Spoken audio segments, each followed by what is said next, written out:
कि नौकरी नहीं, न्याय चाहिए। कौन देता है न्याय? न्याय सरकार देती है। जब 2007 से लेकर 2012 तक आपकी सरकार थी उत्तर प्रदेश के अंदर, तो आपको न्याय मिला।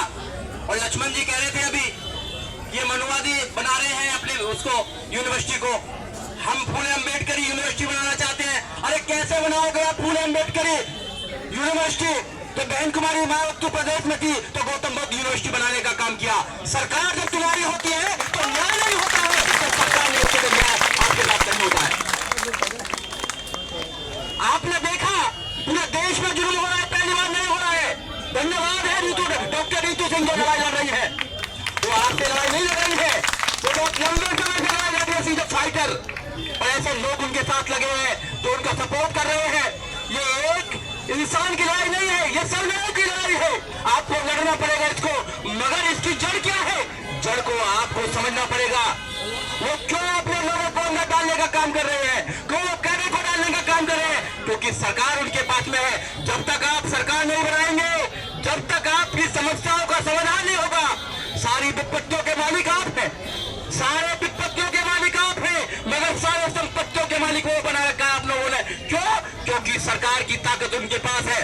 मगर आप अपनी सरकार नहीं बनाएंगे। सब लोग बहन कुमारी मायावती अपने नेताओं पर कटाक्ष करते हैं, मगर काम करने के लिए कोई तैयार नहीं है। उनको अच्छा बनाने के लिए कोई तैयार नहीं है, लोगों को न्याय दिलाने के लिए कोई तैयार नहीं है, अपनी ताकत बनाने के लिए तैयार नहीं है। तो ऐसे भाषणों से कोई फायदा होने वाला नहीं है। जब तक आप अपनी सरकार नहीं बनाएंगे आपको न्याय नहीं मिलने वाला है। अगर न्याय चाहिए, आपको परमानेंट इलाज चाहिए, तो अपनी सरकार बनानी पड़ेगी सेंटर के अंदर।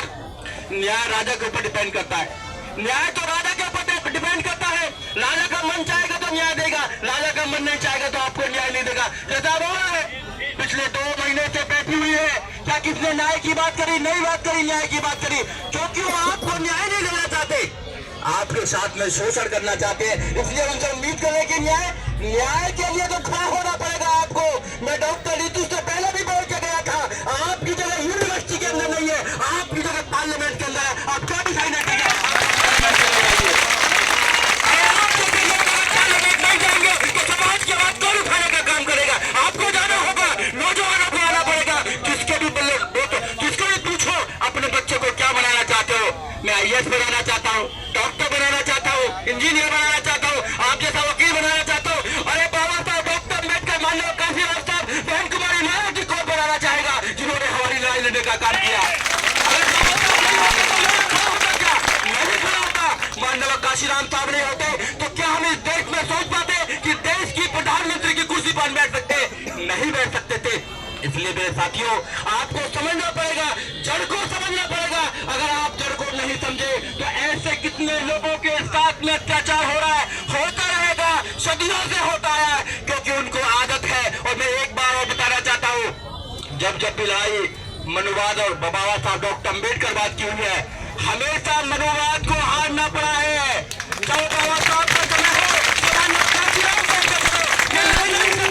और जो लोग जिद्दी होते हैं, वो अपनी लड़ाई जीतते हैं। आपने बाबा साहब ने डॉक्टर अम्बेडकर को देखा, उन्होंने जिद करी कि मैं हजारों सालों की गुलामी को काट दूंगा, संविधान बनाकर हजारों सालों की गुलामी को काटने का काम किया। माननीय काशीराम साहब ने जिद करी कि मैं इस देश के अंदर आपको राजनीतिक सत्ता देकर जाऊंगा, उन्होंने उस चीज को भी स्थापित करने का काम किया। और आज ऋतु ये जिद करी है कि मैं प्रशासन को झुकाकर रहूंगा, तो आपके सहयोग से प्रशासन झुकेगा, न्याय मिलेगा और सारा कुछ आगे आंदोलन बढ़ेगा।